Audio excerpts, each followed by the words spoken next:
మనం వర్తమానంలోకి వెళ్దాం. దేవుడు గడిచిన వారంతా కూడా మనల్ని ఆయన కృపా విమలశాలను భద్రపరిచి ఎన్నో సమస్యల గుండా, ఎన్నో వ్యతిరేకతల గుండా మనం వెళ్తున్నప్పటికీ కూడా దేవుడు ఈ లాక్డౌన్ టైంలో మన కుటుంబంలో ఎన్నో శోధనలు, ఎన్నో వేదనలు వచ్చి ఉన్నాయి. కానీ దేవుడు నీ జీవితంలో నీవు ఆయనతో ఎంత సహవాసం చేస్తున్నావు అన్నది ఆయన కోరుకుంటున్నాడు. ఈ దిన అంశము దేవునితోని సహవాసం. ప్రార్థన చేసుకుందాం. వర్తమానంలోకి వెళ్లే ముందు పరిశుద్ధుడా, నీకు కృతజ్ఞతాస్తుతులు వందనాలు చెల్లిస్తున్నాను. మీరు ఇచ్చిన ఈ సంఘాన్ని బట్టి నీకు కృతజ్ఞతాస్తుతులు, స్తోత్రాలు ప్రభువా. ఈ వర్తమానంలో నుంచి లైవ్ కార్యక్రమం చూస్తున్న ప్రతి బిడ్డతో మీరు మాట్లాడాలని ఆశపడుతున్నాం. ఈ కూడి వచ్చిన ఈ సంఘంతోని కూడా మీరు మాట్లాడాలని ఎంతగానో ఇష్టపడుతున్నావు ప్రభువా. వారందరినీ కూడా దర్శించాలని నీవు అనుకుంటున్నావు ప్రభువా. ఈ వర్తమానంలో నుంచి ఏ వేదనతోని, ఏ బాధలతోని అడుగు తీసి అడుగు వేయలేని పరిస్థితి వారి జీవితంలో ఎదుర్కొంటున్న అనుభవంలోకి వారు వెళ్తున్నారు.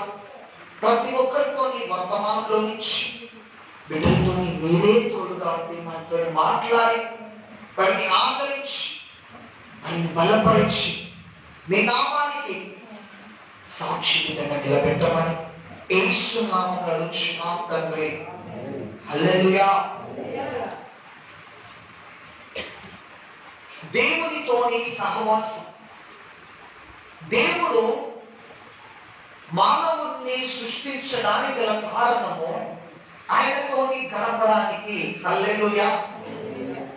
ఆయనతోని గడపడానికి, ఆయనతో సహవాసం చేయడానికి దేవుడు ఇష్టపడుతున్నాడు.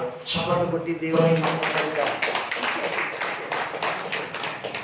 స్తోత్రం. హల్లెలూయా.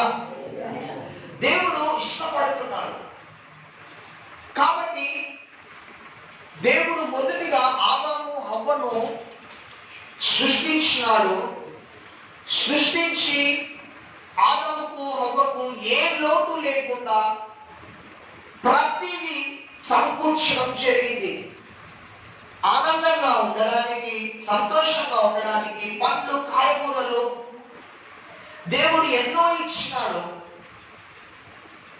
ఎన్నో ఇచ్చి నువ్వు సంతోషంగా ఉండు, నేను ఒక సమయం వచ్చి నీతోని మాట్లాడుతాను. రోజు సాయంకాల సమయంలో ఏదేను తోటకి దేవాది దేవుడు వచ్చి ఆదాముతోని హవ్వతోని మాట్లాడడం జరుగుతుంది. హల్లెలూయా. అందరూ ప్రార్థన పూర్వకంగా వినండి. పరిశుద్ధాత్మ దేవుడు మిమ్మల్ని, మీ కుటుంబాన్ని దర్శించి మీతో మాట్లాడాలని ఆశపడుతున్నాడు. ఏదేను తోటలో ఆదాముతోని హవ్వతోని సహవాసం చేస్తున్నప్పుడు యేసుక్రీస్తు ప్రభువు ఆదాముతో అన్నమాట, నీవు ఇప్పుడు ఒక పిల్లవాడి వలె కొనసాగించుము. నీకు అమాయకమైన హృదయం ఉన్నది, అది ఉండుట లేదు. నీవు అదే విధంగా కొనసాగించు. కానీ నీవు ఇక్కడ నీ కోసం సృష్టించిన ఎన్ని పండ్లు ఉన్నాయో అన్ని తినవచ్చు, కానీ ఒక్కటి మాత్రం నీవు తినవద్దు. హల్లెలూయా అని మరలా దేవుడు ముందుగానే చెప్పడం జరిగింది. కానీ ఎందుకు దేవుడు అంత క్లియర్గా వివరించి చెప్పడానికి గల కారణం ఏమిటి అంటే, మానవుడు అనే వాడట అమాయకుడు. మానవుడు అనేవాడు చాలా అమాయకత్వాన్ని ఉంటున్నవాడు. ఎవరు ఏం చెప్పినా వినే స్వభావము మానవుడికి ఉంటుందట. హల్లెలూయా. అయితే దేవుడు మరలా చెప్పి వెళ్ళిపోగానే ఈ టైంలోనే అపవాదైన సాతాను వచ్చి తినవద్దన్న పండుని ప్రేరేపించి లోబరుచుకొని ఆదామును ప్రేరేపించి తినిపించడం జరిగింది. హల్లెలూయా. ఈ విధంగా ఎప్పుడైతే జరిగిందో దేవునికి మానవునికి మధ్య ఆ సహవాసం అనేది తొలగిపోయినది. హల్లెలూయా. దేవుడు మరలా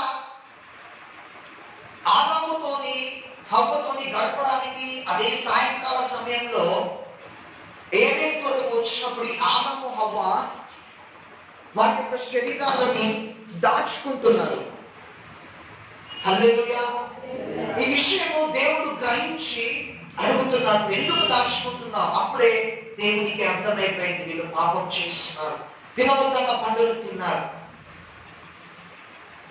అప్పుడు దేవుడు ఏమి చేయలేని పరిస్థితి ఆ సమయంలో ఎదుర్కొన్నాడు. వారికి సహాయం చేయలేరు, ఎందుకంటే వారు పొరపాటు చేస్తున్నారు. అయినను కూడా దేవుడు అడిగినాడు, నీవు ఎందుకు చేస్తున్నావంటే తన అతిక్రమములను దాచిపెట్టుకున్నాడు, తను చేసిన పాపమును దాచిపెట్టుకున్నాడు.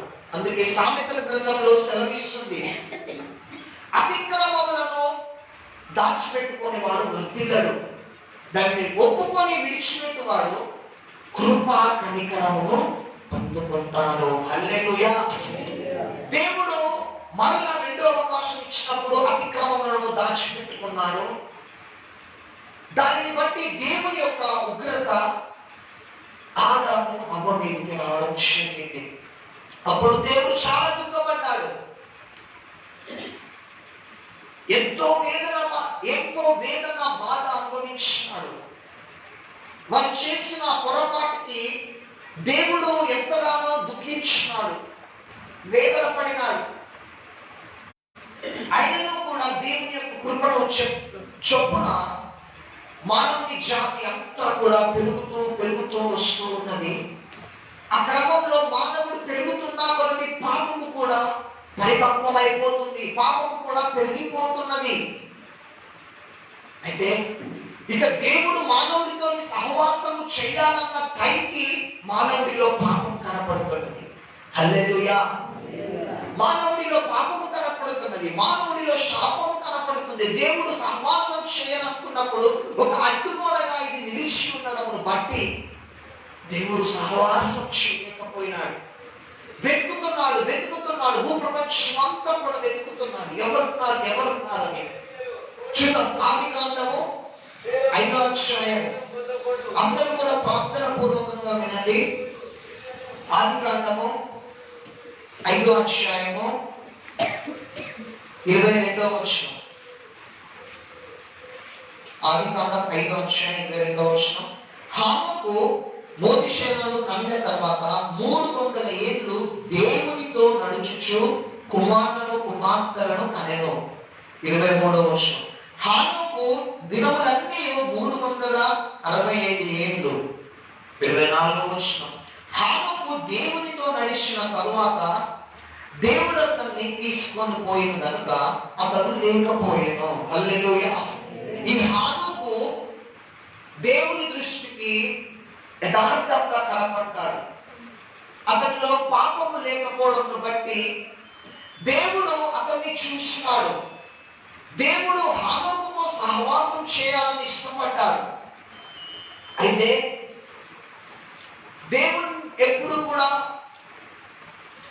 భూలోకానికి వచ్చేవాడు, హానోకుతోని స్నేహం చేసేవాడు.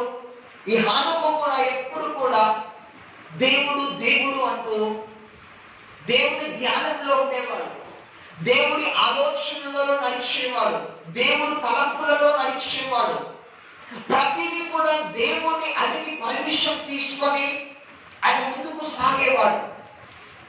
అందుకే బైబిల్ గ్రంథంలో క్లియర్గా సెలవిస్తుంది, హానోకు దేవునితో నడిచినాడు.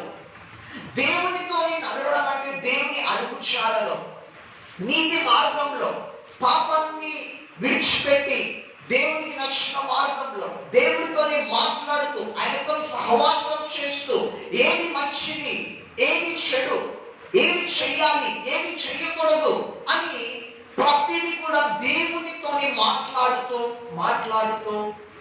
గడిపే అనుభవము హానుకి ఉన్నది. కాబట్టి దేవుడు ఈ భూప్రపంచంలో నీవు ఉండద్దు అని దేవుడు ఆశతో ఇష్టపడి పరలోకానికి తీసుకొని వెళ్ళిపోయినాడు. హల్లెలూయా. పరలోకానికి తీసుకొని వెళ్ళిపోయిన తర్వాతకి మరలా దేవుడు చూసినప్పుడు దేవుని యొక్క కృప నోవాహు మీదకి వచ్చింది. చూద్దాము ఆదికాండం 6వ అధ్యాయం 9వ వచనం. నోవాహు వంశావళి ఇదే. నోవాహు నీతిపరులను తన పరములలో నిర్ధారణుడనై ఉండెను. నోవాహు దేవునితో కూడా నడిచిన వాడు. హల్లెలూయా. ఈ నోవాహు కూడా దేవుని దృష్టికి నీతిమంతుడుగాను యథార్థవంతుడుగాను దేవుని వలన కృప పొందినవాడు. దేవుడు చూసినప్పుడు ఈ నోవాహు ఎంతగానో దేవుని స్తుతిస్తున్నాడు, దేవునికి ప్రార్థిస్తున్నాడు, దేవుని గురించి ఆలోచిస్తున్నాడు, దేవునితో ఎప్పుడు కూడా ఎల్లప్పుడూ కూడా సహవాసం చేయాలని, నీతియుక్తమైన మార్గంలో నడవాలని. నోవాహుకు ఎన్ని నిందలు, ఎన్ని అవమానాలు, ఎన్ని వ్యతిరేకతలు వచ్చినా దేవుణ్ణి విడిచిపెట్టకుండా ఆయనతో సహవాసం చేస్తూ ముందుకు వెళ్ళడం జరిగింది. హల్లెలూయా. పరిశుద్ధాత్మ దేవుడు నోవాహుని, హానోకుని, ఆదమును ఎత్తిపెట్టి ఇప్పుడు మీతోని మాట్లాడడానికి గల కారణం ఏంటి అంటే, నీ యొక్క ఆత్మీయ జీవితంలో నీవు దేవునితోని ఎంత సహవాసం చేస్తున్నావు, నువ్వు దేవునికి ఎంత ప్రాధాన్యత ఇస్తున్నావు. ఎందుకంటే దేవుడు నిన్ను అన్య జనులలో నుంచి ఏర్పాటు చేసుకున్నాడు. దేవుడు అన్య జనుల్లో నుంచి హానోకుని ఏర్పాటు చేసుకున్నట్లు, దేవుడు అన్య జనుల్లో నుంచి నోవాహును ఏర్పాటు చేసుకున్నట్లు, దేవుడు అన్య జనుల్లో నుంచి అబ్రహాంని ఏర్పాటు చేసుకున్నట్లు, మోషేని ఏర్పాటు చేసుకున్నట్లు దేవుడు ఈ దినాన్న నిన్ను కూడా ఏర్పాటు చేసుకున్నాడు. ఆ దినాలలో నోవాహు దేవుడు ఏర్పాటు చేసుకున్నప్పుడు నోవాహు దేవునితో సహవాసం చేస్తున్నాడు. ఆమేన్. దేవుడు హానోకును ఏర్పాటు చేసుకున్నప్పుడు హానోకు దేవుని యందు నమ్మకముగా ఉండి దేవుని యందు అడుగుజాడలో నడిచినాడు. అబ్రహాము కూడా అదే విధంగా చేస్తున్నాడు. కానీ దేవుడు ఈనాటికి నిన్ను ఏర్పాటు చేసుకున్నప్పుడు నీ యొక్క నడిపింపు ఏ విధముగా ఉన్నది ఒకసారి గమనించుకో. నీ ప్రవర్తన ఏ విధముగా ఉన్నది, నువ్వు దేవునితో సహవాసం చేసే అనుభవం కలిగి ఉన్నావా లేదా అనేది నువ్వు ఒక్కసారి గమనించు. నీవు మొదటిలో ఉన్న స్థితి కాస్త దిగజారిపోతుంది. దేవునితో సహవాసం లేదు, కుటుంబంలో గొడవలు, కలహాలు, దేవుడు అనే మాటనే దేవుని స్తుతించే అనుభవం లేకుండా పోయింది. దేవుడు నిన్ను అన్య ప్రజల్లో నుంచి ఏర్పాటు చేసుకోవడానికి గల కారణము నీవు ఆయనతో గడుపుతావని, నీవు ఆయనతో సహవాసం చేస్తావని. దేవుడు నా కుమారుడు ఎప్పుడు నా దగ్గరికి వస్తుంది, నా కుమార్తె ఎప్పుడు నా దగ్గరికి వస్తుంది, కుటుంబంలో జరుగుతున్న ఆ కలహాల నుంచి దేవుడు, ఆ గొడవల నుంచి దేవుడు ఎప్పుడు కూడా సిద్ధంగా ఉన్నాడు నీకు విడుదల ఇవ్వాలని, నీకు శాంతిని, సమాధానాన్ని ఇవ్వాలని దేవుడు ఎప్పుడు కూడా సిద్ధంగా ఉన్నాడు. పరిశుద్ధాత్మ దేవుడు నీతో మాట్లాడుతున్నాడు. జాగ్రత్తగా ఈ మాటను నువ్వు లిసన్ చేసుకో. నేను వెంబడిస్తున్నా, నేను వేధిస్తున్నా ఆ చీకటి ప్రభావము ఈ దినము కాల్చివేయబడబోతున్నది. హల్లెలూయా. నువ్వు దేవునితో సహవాసమును పక్కకు పెట్టేసి నీ సొంత పనులని, నీ సొంత ఆలోచనల గుండా ఆ పని చేస్తేనే నీ భవిష్యత్తు అని తలంచుచున్నావేమో, ఆలోచిస్తున్నావేమో. కానీ నీవు దేవునికి ఇచ్చే ప్రాధాన్యత అది శ్రేష్టముగా మొదటిదిగా ఉండాలి. అది గుర్తుపెట్టుకోండి. నీలో నిర్లక్ష్యం అనే స్వభావం ఉండకూడదు. దేవునికి అధికమైన ప్రాధాన్యత, అధికమైన ఖ్యాతి ఇవ్వడం నీవు అలవాటు చేసుకుంటే నువ్వు దీవించబడతావు. ఎందుకు నీ కుటుంబంలో ఆ విధమైన గొడవలు, ఎందుకు నీ కుటుంబంలో వ్యతిరేకతలు, అసమాధానము, ప్రేమ లేకుండా అయిపోతుంది, ఆప్యాయత లేకుండా అయిపోతుంది,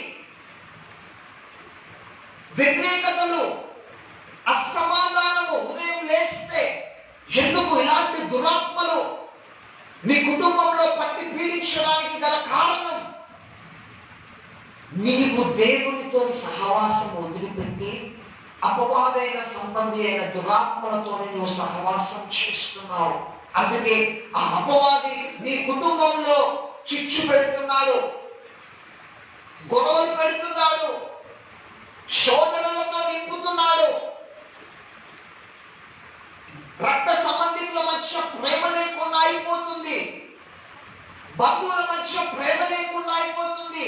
ఉదయం లేవగానే, ఉదయం లేచింది మొదలుకొని సాయంత్రకాలమ వరకు కూడా నీ కుటుంబంలో గొడవలు, తిట్టుకోవడం, సనుక్కోవడం, దునుక్కోవడం, ఇవన్నీ కూడా నీ జీవితంలో నీవు ఎదుర్కొంటున్నావు. ఈ పరిస్థితి నీకు ఏర్పడుతుంది. ఎందుకంటే నువ్వు దేవునితో సహవాసం వదిలిపెట్టి, దేవుణ్ణి స్తుతించడం వదిలిపెట్టి, దేవుణ్ణి ఆరాధించడం వదిలిపెట్టి, దేవుని పని విషయంలో నీవు ముందుకు వెళ్ళకుండా దేవుణ్ణి పక్కకు పెట్టేసి లోక సంబంధమైన పనులలో నిమగ్నమైపోయి అపవాదికి సంబంధించిన ఆలోచనలతో నువ్వు ముందుకు వెళ్తూ దురాత్మతోని సహవాసం చేస్తున్నావు. కాబట్టి నీ జీవితంలో ఇటువంటి వ్యతిరేకతను నువ్వు ఎదుర్కొంటున్నావు. అది నువ్వు గ్రహించుకోలేకపోతున్నావు. ఏమైతుంది, ఎందుకు నాకు ఈ పరిస్థితి అని నువ్వు గ్రహించుకోలేకపోతున్నావు. చూస్తే దైవ సేవకులు వచ్చి ప్రార్థన చేస్తే బాగుంటుందని నువ్వు అనుకుంటున్నావు. దైవ సేవకులు వస్తే బాగుంటుంది, నా కుటుంబం బాగుపడుతుందని నువ్వు అనుకుంటున్నావు. ఎంత పెద్ద దైవజనులు వచ్చి నీ గృహానికి వచ్చి ఎంత ప్రార్థనలు చేసినా నీకు దేవునితో సహవాసం అనేది లేకపోతే ఎవరు వచ్చి ప్రార్థన చేస్తున్నా వ్యర్థమే. ఆ విషయాన్ని బిడ్డను జ్ఞాపకం చేసుకో. దేవుడు నిన్ను పరిశుద్ధమైన రక్తంలో కడిగినాడు. దేవుడు నిన్ను ఆయన కౌగిలిలో భద్రపరిచినాడు. దేవుడు నిన్ను అన్య జనుల్లో నుంచి వేరుపరిచినాడు. దానికి గల కారణం ఆయన నిన్ను చూస్తున్నాడు. నీ మీద కృప ఉన్నది. నీకు శాంతిని అనుగ్రహించాలని, సమాధానాన్ని అనుగ్రహించాలని ఆయన ఇష్టపడుతున్నాడు. కానీ నీవు దేవుని వైపు చూడడం మానేసినావు. దేవుని ఆరాధించడం మానేసినావు. మందిరానికి వచ్చి వ్యక్తిగతంగా ప్రార్థన చేసే అనుభవం లేకుండా అయిపోయింది. ఒక అర్ధగంట సేపు దేవునితో గడపలేకపోతున్నావు, ప్రార్థన చేసుకోలేకపోతున్నావు. ఏమైనా అంటే ఆ పని పత్తినబోతున్నా, పొలం పనులు అని ఈ పనుల్లో నిమగ్నమైపోయి ఆ గ్యాప్లోనే అపవాదైన సాతాను నిన్ను శోధించడం ప్రారంభిస్తున్నాడు. ఎందుకంటే నీకు దేవునికి మంచి సహవాసం ఉన్న ఆ టైంలో ఈ యొక్క అపవాది వచ్చి చేసే ఆలోచన ఏమిటి అంటే, ఎప్పుడు నిన్ను దేవునికి దూరపరచాలా, ఎప్పుడు నిన్ను శోధించాలా, ఎప్పుడు దేవునికి నీకు మధ్య ఉన్న సహవాసాన్ని, ఆ బంధాన్ని, ఆ రిలేషన్షిప్ ని తెప్పివేయాలనే ప్రయత్నం చేస్తున్నాడు. కానీ ఈ దినము నీ జీవితంలో ఒక్క దిక్కు నుంచి వచ్చిన అపవాది నజరేయుడైన యేసు నామములో 7 దిక్కుల పారిపోబోతుంది. చెప్పబడి ఆమేన్. ఆ ఒక్క దిక్కు నుంచి వచ్చిన ఆ అపవాది 7 దిక్కుల ఎప్పుడు పారిపోతాడంటే, దేవునితో నీవు సహవాసం చేసినప్పుడే, దేవునితో ప్రార్థన చేసినప్పుడే అతి అనుభవము, అతి మహిమ కలిగిన అనుభూతిలో నీవు వెళ్తావు. హల్లెలూయా. దేవుడు ఏమి కోరుకుంటున్నాడంటే, నేను ఎప్పుడు కూడా మందిరానికి వస్తున్నావు, ఏదో ఆశించి నా జీవితం బాగుండాలి, నేను స్వస్థపరచబడాలి, నేను ఆర్థికంగా దీవించబడాలని ఏదో కొన్ని కార్యక్రమాలను బట్టి, కొన్ని ఆలోచనలను బట్టి నీ మందిరానికి వస్తున్నావు. ఓకే, కానీ నీలో నిజమైన మార్పు కోసం మందిరానికి వస్తున్నావా లేదా? నీవు పాపపు జీవితాన్ని విడిచిపెట్టి దేవుడికి నచ్చిన మార్గాన్ని, ఆ మార్గంలో నడవాలని వస్తున్నావా? ఏదో ఆశించి వస్తున్నావా? నీకు నిజమైన మార్పు కలగడం కోసము మొదటిగా నీ మందిరానికి రావాలి. ఎందుకంటే మత్తయి సువార్త 18వ అధ్యాయం 3వ వచనంలో ఈ విధంగా శ్రమిస్తుంది. అందరు బైబిల్స్ తెరిచినట్లయితే మత్తయి సువార్త 18వ అధ్యాయం 3వ వచనం, మీరు మార్పు నొంది బిడ్డల వంటి వాళ్ళైతేనే కానీ పరలోక రాజ్యంలో ప్రవేశింపరని మీతో నిశ్చయముగా చెప్పుచున్నాను. హల్లెలూయా. దేవుడు కోరుకుంటున్నది, నీలో మార్పు కోరుకుంటున్నాడు. నువ్వు మందిరానికి వస్తున్నావు, వెళ్ళిపోతున్నావు, కానీ ఆశీర్వదించబడట్లే, కానీ సమస్యలు తీరట్లే. నువ్వు ఎప్పుడో బాప్టిజం తీసుకున్నావు అని నేను మారు మనసు పొందినాను అనుకుంటున్నావు, కానీ ఒకసారి నిన్ను నీవు పరీక్షించుకో. నిజముగా నువ్వు మార్పు పొందినావా లేదా? మార్పు కలిగి నువ్వు జీవిస్తున్నావా లేదా? దేవుడు నీ జీవితంలో ఎటువంటి మార్పుని ఇచ్చినాడో ఒకసారి గమనించు. నేను ఎప్పుడు కూడా సిద్ధపరుస్తున్నాడు ప్రార్థనలో. ఆ పాపాన్ని విడిచిపెట్టాలని ఎన్నో వాళ్ళు ప్రేరేపిస్తున్నాడు, కానీ దాని నుంచి నువ్వు బయటికి రాలేకపోతున్నావు. కానీ మందిరానికి వస్తున్నావు, ప్రార్థన చేసుకుంటున్నావు, అంత నామకార్థంగా జరుగుతుంది, కానీ నిజమైన మార్పు కనపడట్లేదు. అందుకే దేవుడు అంటున్నాడు, నీవు మార్పు పొంది పసిబిడ్డల వంటి వారి అయితేనే నీవు పరలోక రాజ్యాన్ని స్వతంత్రించుకుంటావు. హల్లెలూయా. నీవు పరలోక రాజ్యానికి నీవు రక్షింపబడాలి. నీ ఆత్మీయ జీవితంలో ముఖ్యమైన ఘట్టం ఏమిటి అంటే నీవు మార్పు పొందడం, నీవు మారడం. హల్లెలూయా. నీవు మార్పు పొంది మారి ఎప్పుడైతే ఈ అనుభవంలో వెళ్తావో, విడిచిపెట్టవలసినవన్నీ కూడా విడిచిపెట్టేసి ఎప్పుడైతే ఈ అనుభవంలోకి వెళ్తావో అప్పుడు నీకు రక్షణ అనేది నీ జీవితంలో జరుగుతుంది. హల్లెలూయా. అందుకే అపోస్తలుడైన పౌలు రోగులకు రాసిన పత్రికలో ఒక మాట సెలవిస్తాడు. జాగ్రత్తగా వినండి. రోగులకు రాసిన పత్రిక 12వ అధ్యాయం 1-2 వచనాలు.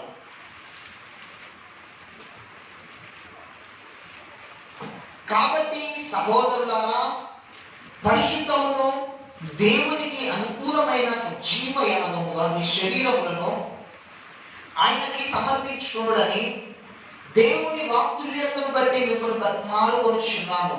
ఇంటి సేవ మీకు యుక్తమైనది. మీరు ఈ లోక మర్యాదను అనుసరింపక ఉత్తమము, అనుకూలమును, సంపూర్ణమై ఉన్న దేవుని చిత్తమేదో పరీక్షించి తెలుసుకున్నట్లు మీ మనసు మారి నూతన బహుళ వలన రూపాంతరం పొందుడి. హల్లెలూయా.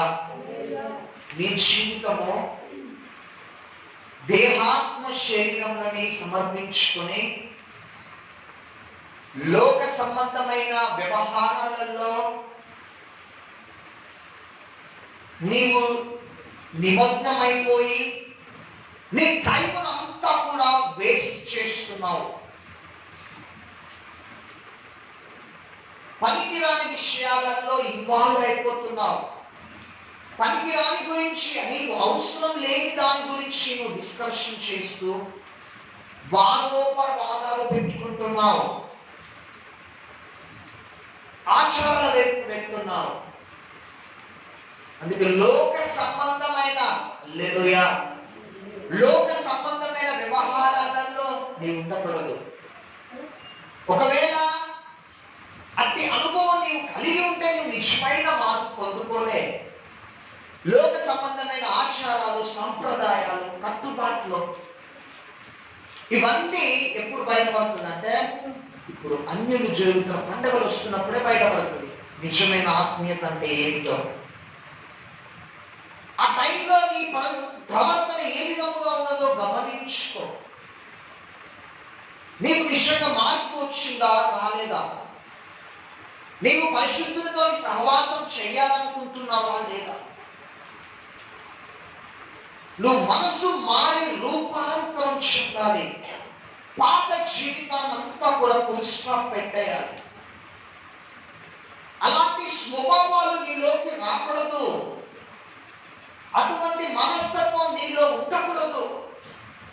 వాటినన్నిటినీ కూడా విడిచిపెట్టడము పరిశుద్ధాత్మ దేవుడు కోరుకుంటున్నారు నీ పట్ల. బాప్టిజం మారుమనసు పొందినావు అనుకుంటున్నావు, బాప్టిజం తీసుకున్నావు, నేను మారినా అని అనుకుంటున్నావు. కానీ ఆ గడిచిన బాప్టిజం తీసుకోక మునుపు నువ్వు ఎటువంటి జీవితాన్ని కొనసాగిస్తున్నావు, కొన్ని విషయాలలో అటువంటి జీవితాన్ని కొనసాగిస్తున్నావు. అది నీవు అంచనా వేస్తున్నావు, అది చిన్నదే ఇది పెద్దదే అని అంచనా వేస్తున్నావు. అలా అంచనా వేయొద్దు. దేవుని దృష్టికి ఏదైనా సమానమే పాపమే. లోక సంబంధ వ్యవహారంలో నిబద్ధమైపోయి దేవునికి సమయం ఇవ్వకుండా ఆ పని ఈ పని అనుకుంటూ దేవుడు నీకు దైవజనుడు ద్వారా నీకు పిలుపునిస్తాడు బిడ్డ. జాగ్రత్తగా వినండి. దైవ సేవకుడు ద్వారా నీకు పిలుపునిస్తాడు బిడ్డ.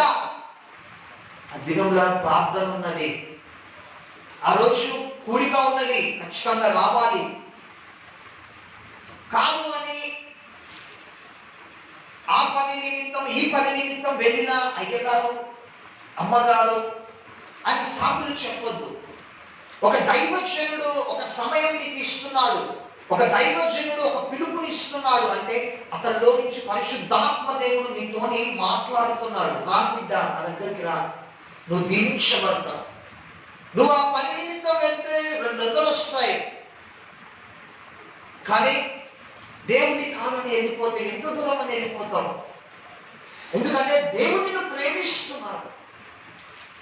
ఆయన నీతోని మాట్లాడాలని, నీ భవిష్యత్తును గురించి నీతోని మాట్లాడాలని, నీ హృదయంలో శాంతితోని సమాధానంతో నిన్ను నింపాలని ఆయన ఇష్టపడుతున్నాడు. ఆ పని నిమిత్తం ఈ పని నిమిత్తము దైవజనుడు చెప్పిన మాటలు కాదు అని పనికిరాని విషయాలలో నువ్వు వెళ్ళిపోయి సమయాన్ని వృధా చేసుకుంటున్నావు. ఒకసారి ఆలోచించు. దేవుడు ఎలాగో నీతో మాట్లాడు, దైవజనుల్లో నుంచి నీతో మాట్లాడతాడు. అందుకే దైవజనుల్ని పెట్టినాడు మీ మధ్యన. ఆ విషయాన్ని గమనించు. దైవజనుల్ని నీ మధ్యలో పెట్టినాడు. దైవ సేవకుల్లో నుంచి దేవుడే స్వయంగా నీతో మాట్లాడుతున్నాడు.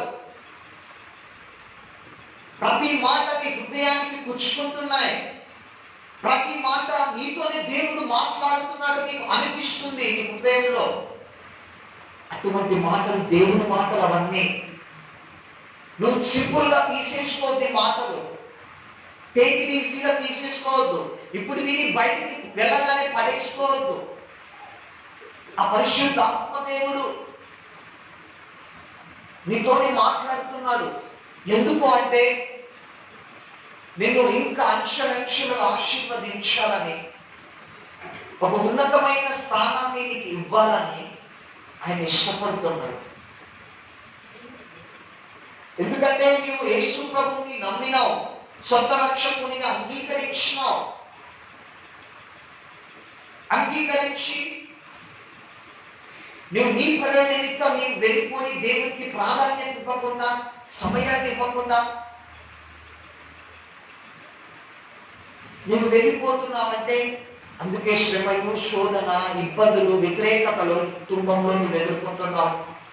వారానికి ఒక్కరోజు నువ్వు దేవునితో గడపలేకపోతున్నావు. వారానికి ఒక్కరోజు మందిరానికి రాలేకపోతున్నావు. ఒక్కరోజు మందిరానికి రావాలంటే కష్టపడుతున్నావు.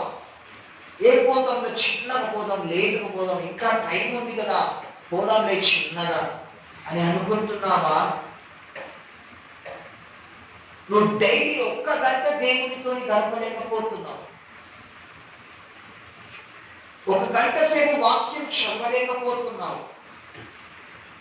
ఎందుకు నీకు అటువంటి అంత నిర్లక్ష్యం ఎందుకు వస్తుంది దేవుని విషయం పట్ల? దేవుడేమో నిన్ను ఉన్నతంగా ఉంచాలని ఆశిస్తున్నాడు. దేవుడేమో నిన్ను గొప్ప స్థానాన్ని నీ ద్వారా అనేకులకు ఆశీర్వాదకరంగా నిన్ను 10 మందికి భోజనము పెట్టే విధంగా దేవుడిని ఉంచాలని ఆయన ఇష్టపడుతున్నాడు. కానీ ఒక్క నిమిషము దేవుని మాటకు లోబడలేకపోతున్నావు. ఎందుకంటే నువ్వు దురాత్మ కమందస్థానాల్లోకి వెళ్ళిపోతున్నావు. ఒక్కసారి గమనించు. అందుకే నీ జీవితం అంతా కూడా అతలాకుతలమైపోతున్న సందర్భాలు ఇప్పుడు నీ జీవితంలో నువ్వు ఎదుర్కొంటున్నావు. కానీ మనస్సు మారి రూపాంతరం పొందడం దేవుడు కోరుకుంటున్నాడు. హల్లెలూయా. నీవు మారడం దేవుడు కోరుకుంటున్నాడు. నీ దృష్టికి నీకు కరెక్ట్ అనిపించవచ్చు, కానీ ఎదుటి వాళ్ళకి నువ్వు చేస్తున్నది కరెక్ట్ అనిపించకపోవచ్చు. కానీ నీవు దేవుని అడుగు జాడల్లో నీవు నడుచుకుంటే నీలో శాంతి, సమాధానం, ప్రేమ, ఐక్యత, కనికరం ఇవన్నీ దేవుడు నిన్ను నింపి ఫుల్ఫిల్ చేస్తాడు. నువ్వు ఉండే విధానాన్ని బట్టి ఎవరికైనా సంతోషంగా అనిపిస్తుంది. అందుకే నీవు మాట్లాడితే ఎప్పుడైనా సరే కనుక్కోవద్దు. నీ యొక్క జీవితంలో నువ్వు దేవునితో సహవాసం చేయడం నువ్వు అలవాటు చేసుకొని ఆ కుటుంబంలో ఎందుకో తగాదాలు, ఆ శత్రువు ఎందుకు అంత విజృంభిస్తున్నాడు? ఒక్కసారి మనసు గద్దెంపు రావట్లేదా? గద్దెంపు వచ్చినా కూడా నువ్వు గడపలేకపోతున్నావు, ఆయనతో సహవాసం చేయలేకపోతున్నావు. ఒకవేళ నువ్వు దేవునికి సహవాసం చేస్తూ దేవునికి నమ్మకంగా ఉన్నావు, నమ్మకంగా ఉన్నప్పటికీ కూడా నీ కుటుంబంలో నీ కొడుకు కావచ్చు, నీ భర్త కావచ్చు, నీ పిల్లలు కావచ్చు మాట లేకుండా వ్యతిరేకంగా ఉన్నారా?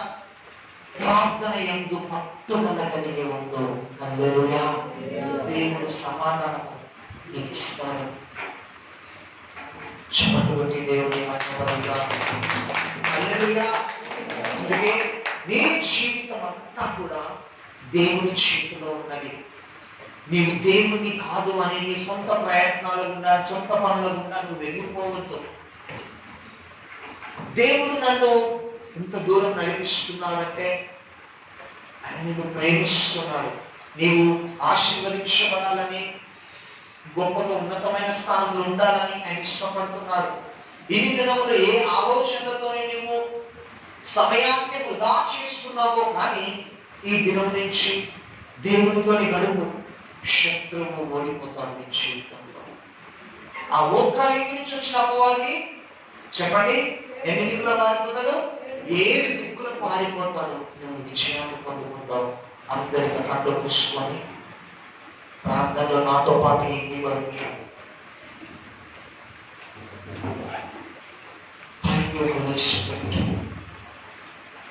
పరిశుద్ధాత్మ తండ్రి నీకు కృతజ్ఞతాస్తుతులు, స్తోత్రాలు. ఈ వర్తమానం ద్వారా బిడ్డలతో నేను వాక్యం ద్వారా మాట్లాడినా, మీతో సహవాసం చేయడం గురించి, మనుషులను మార్చడం గురించి, ఎవరైనా ప్రభావ మార్పు కోసం మేము మాట్లాడినాం. అందును బట్టి నీకు కృతజ్ఞతాస్తుతులు చెల్లిస్తున్నాను. ఇదిగో ప్రభావ ఆ బిడ్డలంతా కూడా దీవెనకరముగా, ఆశీర్వాదకరం విన్న వాక్యం వారి హృదయంలో నిలిచిఉండేలా కృప చూపించి సమాధానం దయచేయమని యేసుక్రీస్తు అతి శ్రేష్టమైన నామంలో అడిగి వేడుకొచ్చున్నాం తండ్రి. ఆమేన్.